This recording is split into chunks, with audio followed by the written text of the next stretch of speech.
Dear students, very good morning.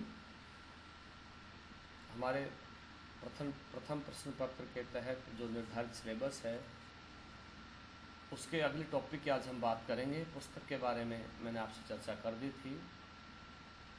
पुस्तक LN. Nathuram का जी की आप ले सकते हैं, आर्थिक अवधारणाएं एवं विधियाँ। एच.एल. आहूजा भी आपको उपलब्ध हो जाएगी, वो भी आप ले सकते हैं, हालांकि उसका नाम अलग है। उच्च आर्थिक सिद्धांत, उसमें भी आपको माइक्रो इकोनॉमिक्स से संबंधित चीज़ें या अपना सिलेबस वो कवर करती है। इसके अलावा एम.एल. छिपा और बी.एल. ओझा की भी पुस्तकें मार्केट में आपको मिल सकती हैं, लेकिन कोशिश करें कि एल.एन. नाथुराम का जी या एच.एल. आहूजा ही आप खरीदें। बहरहाल, आज हम बात करते हैं कि अर्थशास्त्र की कौन कौन सी शाखाएँ हैं। अब तक हमने पढ़ा था कि अर्थशास्त्र क्या है। जैसा मैंने पिछले लेक्चर में बताया था, अर्थशास्त्र से तात्पर्य एक ऐसे धन के विज्ञान से हैं जो सीमित साधनों से असीमित आवश्यकताओं के बीच प्राथमिकताओं और चुनाव के आधार पर अधिकतम संतुष्टि और अधिकतम उपयोगिता प्राप्त करने का विषय है। इसके अंतर्गत धनार्जन और धनार्जन के द्वारा आवश्यकताओं को पूर्ति करके अधिकतम उपयोगिता और अधिकतम संतुष्टि प्राप्त करना अर्थशास्त्र की विषय सामग्री है। हमने इस बारे में कुछ परिभाषाएं भी ली थी। आज हम इसकी दो शाखाओं की बात करेंगे। पहली है माइक्रो इकोनॉमिक्स और दूसरी है मैक्रो इकोनॉमिक्स। ये दोनों शब्द वैसे तो सभी समाज विज्ञानों में प्रयुक्त होते हैं, माइक्रो और मैक्रो, लेकिन जब अर्थशास्त्र के संदर्भ में इन शब्दों का प्रयोग होता है तो उसका कुछ विशेष मायने होता है। माइक्रो शब्द है MICRO। यह एक ग्रीक शब्द है MIKROS, माइक्रोस से बना है। माइक्रोस का अर्थ है छोटा। हाँ, एक चीज़ मैं और ऐड कर दूं कि अर्थशास्त्र में सर्वप्रथम इन दोनों शब्दों का प्रयोग प्रोफेसर रैगनर फ्रिश ने 1933 में किया था और उसके बाद इसे इन्हीं दो आधारों पर पढ़ा और विश्लेषित किया जाता है। तो माइक्रो से बना है, जिसका अर्थ है छोटा, यानी व्यक्तिगत। यहाँ व्यष्टि अर्थशास्त्र की जब हम बात करते हैं तो उसका तात्पर्य है एक व्यक्तिगत आर्थिक इकाई, यानी किसी भी आर्थिक घटना का जब हम अध्ययन करते हैं तो उसको व्यक्तिगत मान करके उसका अध्ययन करेंगे। इंडिविजुअलिटी पर ध्यान दिया जाता है। व्यक्तिगत से तात्पर्य एक परिवार, एक उपभोक्ता, एक फर्म, एक उद्योग हो सकता है।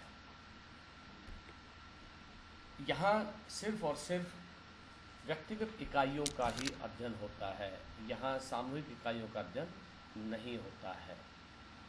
मुख्य रूप से आर्थिक विश्लेषण करते वक्त इन दोनों आधारों को काम में लिया जाता है। इससे व्यक्तिगत से सामूहिकता की तरफ जाया जाता है, लेकिन व्यक्तिगत इकाइयाँ माइक्रो इकोनॉमिक्स का विषय है और माइक्रो इकोनॉमिक्स में इंडिविजुअलिटी पर विशेष फोकस किया जाता है।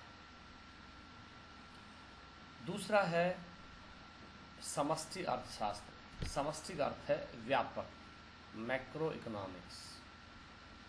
व्यापक इसलिए कहा जाता है क्योंकि यहाँ पर आर्थिक घटनाओं का व्यक्तिगत तौर पर, व्यक्तिगत इकाइयों के रूप में अध्ययन नहीं किया जाता, बल्कि सामूहिक या समग्र रूप से उनका अध्ययन किया जाता है। यह भी आर्थिक विश्लेषण की एक महत्वपूर्ण कड़ी है, क्योंकि जब अर्थव्यवस्था में समग्र के आधार पर अध्ययन किया जाता है तो व्यष्टि से समष्टि की ओर बढ़ा जाता है। व्यक्तिगत इकाइयों से समग्र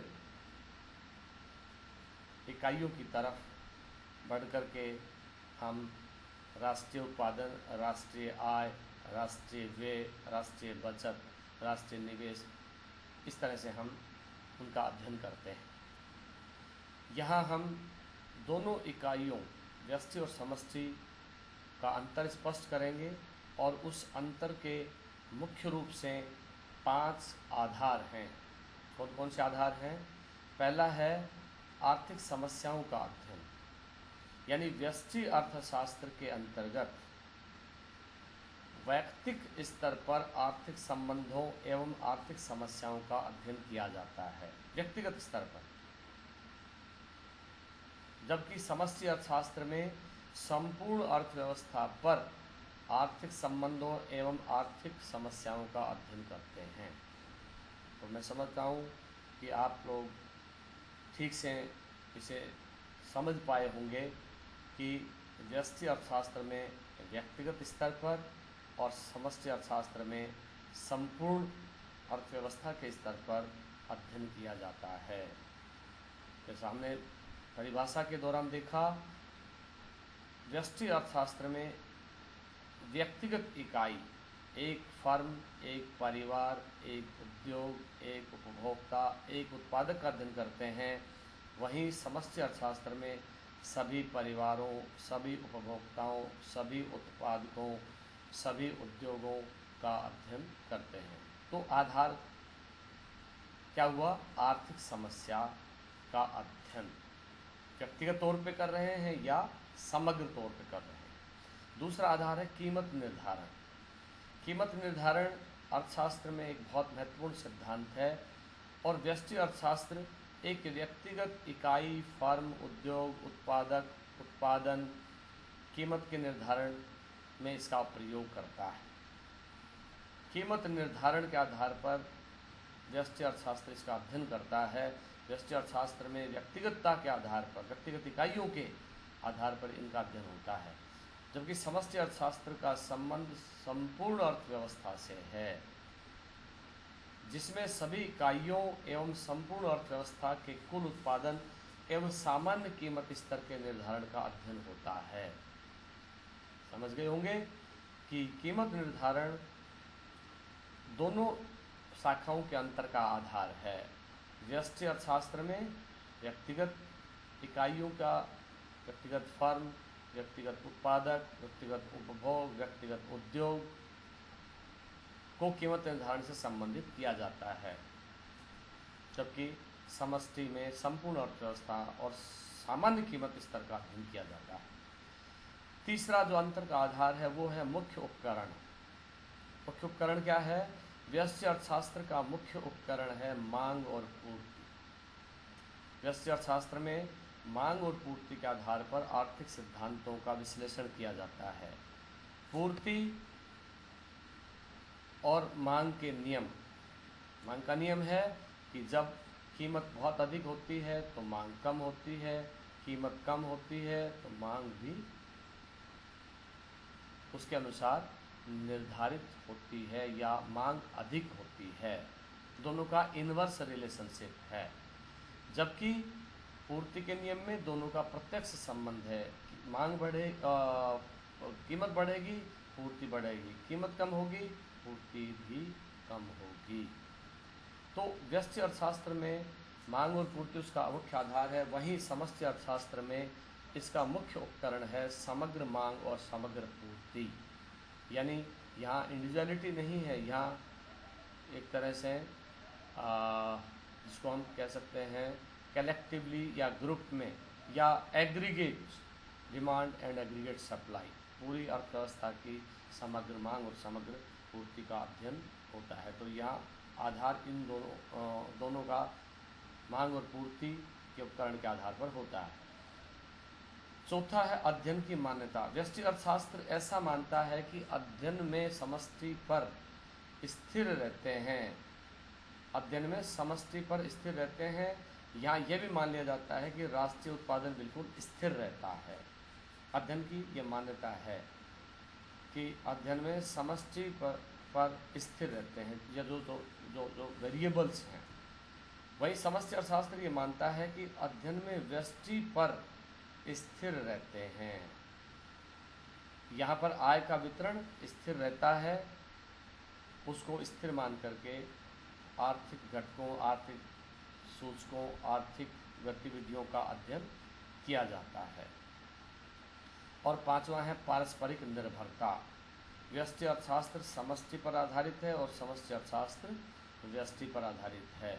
और इसी तरह से समष्टि अर्थशास्त्र व्यष्टि अर्थशास्त्र पर आधारित है, यानी दोनों की एक दूसरे पर म्यूचुअल इंडिपेंडेंस है, इंटरडिपेंडेंस, दोनों की आपस में म्यूचुअल इंटरडिपेंडेंस है, दोनों की, वो उस पर निर्भर है, वो उस पर निर्भर है।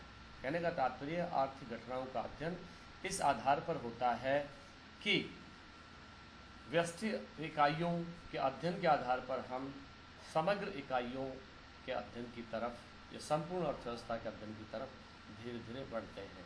देश में जब राष्ट्रीय आय, राष्ट्रीय उत्पादन, राष्ट्रीय व्यय, राष्ट्रीय बचत या निवेश की घटनाओं का अध्ययन करते हैं तो हम उसके दरमियान ये देखते हैं कि व्यक्तिगत से हम समग्र इकाइयों की तरफ, सामूहिक या यूँ कहें संपूर्ण अर्थव्यवस्था के अध्ययन की तरफ उन्मुख होते हैं। और इस तरह से यहाँ अर्थशास्त्र की दो विभिन्न महत्वपूर्ण शाखाएं हैं। इन शाखाओं के आधार पर आर्थिक घटनाओं का विश्लेषण किया जाता है। चूँकि व्यष्टि और समष्टि अर्थशास्त्र, जैसा मैंने पहले कहा कि अन्य समाज विज्ञानों का भी आधार है, लेकिन अर्थशास्त्र में आर्थिक घटनाओं को पढ़ने, आर्थिक घटनाओं का विश्लेषण करने, आर्थिक घटनाओं को समझने के आधार पर जब हम बात करते हैं तो इन दो आधारों, दो शाखाओं के आधार पर अध्ययन करते हैं और ये संपूर्ण आर्थिक विश्लेषण के अध्ययन का आधार बनता है। इसलिए अर्थशास्त्र को इन दो शाखाओं में विभाजित किया गया है और इन दो शाखाओं के आधार पर ही उनका अध्ययन किया जाता है। तो आज के लिए इतना ही। नेक्स्ट टॉपिक में हम बात करेंगे। बहुत बहुत धन्यवाद।